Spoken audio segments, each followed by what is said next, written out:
The entity doesn't just recruit anyone. This thing, this ancient, incomprehensible cosmic horror that exists outside of time and space, it reaches across worlds, man. Across dimensions, timelines, and it pulls people in. Not just random people either. It pulls in the ones who are already broken in exactly the right way.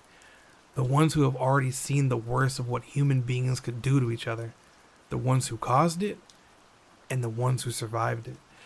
And the first one it ever chose, at least the one that we know about, was Evan MacMillan. The man the game calls the Trapper. This is the guy on the box art. The starter killer. The one that every new player picks because it looks simple. But he's the farthest thing from simple, man. Now tonight, on Drift Into the Void, we're opening the Fog Files. Every killer in Dead by Daylight has a story. A life before the fog. A reason the entity chose them specifically. And we're going to go through every single one. And we're starting with the first one. Let's drift.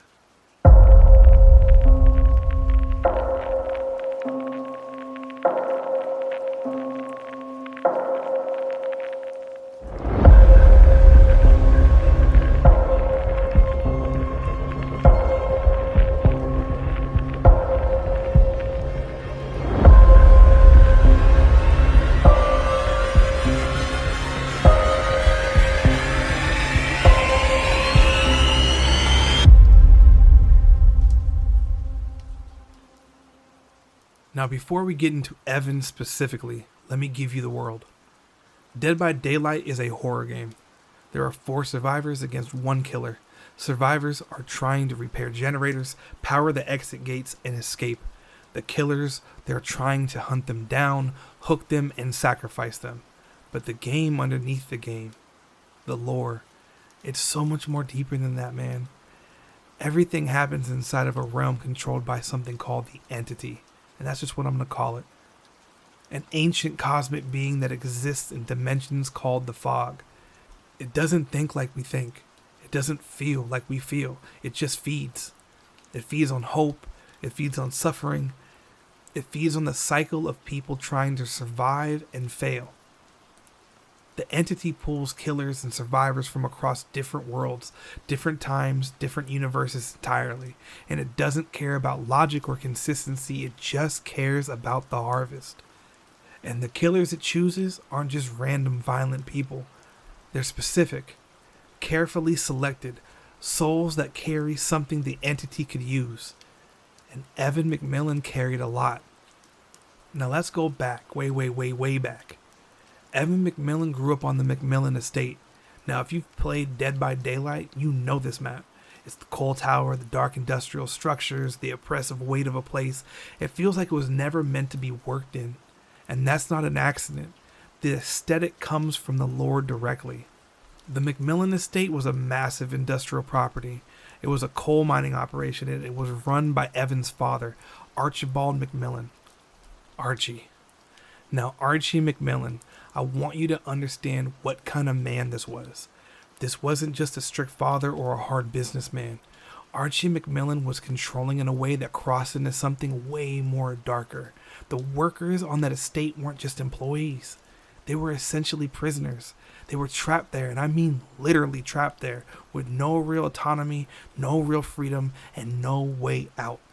Archie ran that place through fear and through violence, through the absolute certainty that he was above everyone around him and that they existed to serve his operation. And Evan grew up inside of all of that. Think about what that does to a kid. From the moment he was old enough to understand the world around him, this was the world. This was normal. This was how things worked. The strong dominate the weak. Control is strength. Fear is a tool. All of that. And Archie MacMillan didn't just run a coal operation. He ran that ideology, and he raised his son inside of it. There's a specific detail in the lore that I think about a lot when it comes to Evan's childhood. Archie kept a leather-bound book, and in it he documented everything about the estate, the operations, the workers, his own philosophy, and some of what was in that journal was genuinely wild, chilling, to the bone. He wrote about the workers the way that a farmer writes about his livestock, and not as people but as assets, as things to be managed and when necessary, discarded. Evan read that journal. He grew up reading that journal, and by the time he was old enough to work alongside his father, he already believed everything in it. And as Evan got older, Archie started to change. The paranoia set in at first. Slowly, then all at once, Archie began to believe the workers were conspiring against him, that they were planning to take the estate, that everything that he had built was under threat from the very people he trapped there to build it. His behavior, man, it became more erratic, more violent. The punishments for even the most minor infractions became extreme. And Evan, instead of pulling back, he stepped into it. He became his father's enforcer. He was the one that carried out the punishment. He was the one that made sure that no one got any ideas about leaving or fighting back. He was physically imposing. The lore makes that clear, and he used it to his full advantage. And here's what I find so fascinating and disturbing about this part. Evan wasn't just following orders. He believed in what he was doing. He believed that he had been raised, that this was the most natural order of things, that his family was simply just better, that the workers deserved what they got for being weak and weak enough to end up there in the first place. He wasn't a reluctant participant, man. He was his father's cruelty incarnate. He was a willing participant. And then Archie's deterioration hit a point of no return. The lore gets kind of vague here, so, and I kind of like that about DBD and how they write that, because it forces you to sit in that awkward uncertainty, you know what I mean? But what we know is this. Something happened on the MacMillan Estate that crossed the line even by the standards of everything that had already happened there. All of the workers were massacred.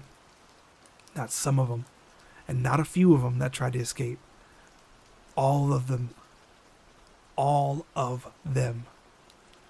The full scale of what happened on that estate and how it unfolded, who gave the orders, who carried them out, the game leaves that partially in the air, but the result is still undeniable.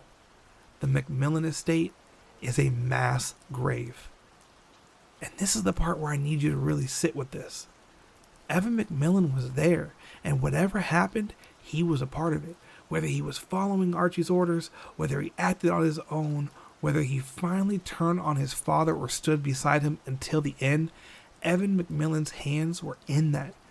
This was not a man who stumbled into that darkness. This was a man who walked into it with his eyes open. He embraced it. Now, after the massacre, the estate collapsed. Now, this is where the lore gets really interesting. And I like to dig into this because there's multiple ways to read about what happened. Now, one reading and one perspective was that Evan killed his father, that the massacre wasn't just about the workers, that whatever Archie ordered Evan to do was finally the thing that broke that loyalty, that after a lifetime of being shaped into a weapon by this man, Evan turned that weapon onto the one who made him. From another reading, Archie just simply vanished into the fog. Vanished into the fog before Evan could do anything.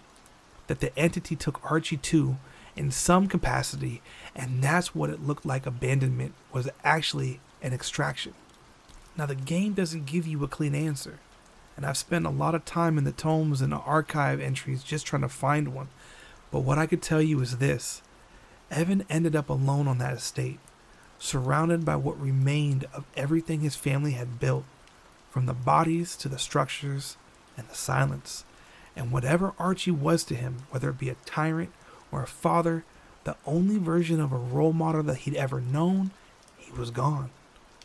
And Evan was left with what they had done together. Like, I trip on that a lot. Like, what does a man like Evan MacMillan do in that silence? Does he feel regret?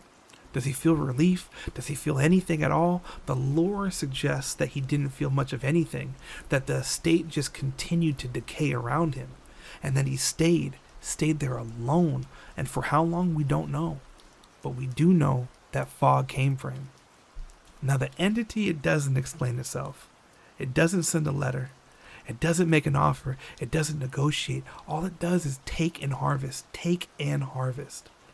And what it saw in Evan MacMillan what made it reach across whatever barrier separates its realm from ours and pull Evan in, is something worth talking about. Now see, look, the entity feeds on two things primarily: hope and suffering. The cycle of one producing the other. You get what I mean? The survivors hope to escape. The killers cause the suffering. The gap between those two things is what the entity consumes, but the killers it chooses aren't interchangeable. They're not just some random violent people. The entity selects something specific, a particular relationship with pain and control, a particular psychology that will serve the trials effectively and indefinitely, and Evan MacMillan was perfect for it. Not because the entity made him violent, because he already was. Now think about what the entity was actually looking at when it found Evan. It was a man who had been raised from birth to believe that control over others was the natural order, who had spent his entire adult life enforcing that belief through physical domination, who had participated in the act of mass violence based on everything we know about him, and he felt justified in doing so. Now look, the entity, it didn't corrupt Evan MacMillan. It didn't twist him. It didn't break him down and rebuild him into something dark. It just gave Evan an arena. You know those bear traps? That's an expression of a man who was always about control, about limiting the movement, about making sure no one got away. And that mask? It's a man who stopped caring about being seen as a human a long time ago. That raw physical power, that's something he always had, and it's something that he always used. The Trapper in the Fog is just Evan MacMillan with an unlimited supply of people who can never permanently escape him. And for a man like him, that's not punishment. That's like where he wants to be. He would have chose that. It's like a vacation to him. Now, if you've never gone through the Dead by Daylight archives, I know a lot of people skip them because they're just buried in the menus and there's a whole bunch there. You're missing some of the best lore in games, period. The Trapper tome, those entries hold some of the details that the base lore leaves out. And there are entries written from Evan's perspective. And what trips me out about those the most is how little remorse there is. There's no tortured killer here, man. There's no man who wishes things had gone differently. Evan MacMillan in the tomes reads like someone who genuinely believed, and still does, that what he did was correct, that the workers were weak, that his family was strong, that the strong take what they want and the weak will accept it, and that's what they're going to be given. The entity didn't have to sell him on the trials. He already understood them. There's something in the tomes that I think a lot of people miss, and it hints at Evan's relationship with Archie being more complicated than just father and son enforcer. There's grief in some of those entries, and it's not for the workers. It's not for what happened on the estate. It's for Archie. Whatever Archie was, monster, tyrant, the man who made Evan into what he became, Evan MacMillan loved his pops. In whatever way that a man raised like that can. And we didn't know he was capable of love until those archives hit. And I think that complicates the story just a tad. Interesting, but just a tad. Because it means that Evan isn't just a machine of violence. There's something human there. Underneath that mask, there's a human. Something that misses something. And something that lost something. And the entity, it took that too.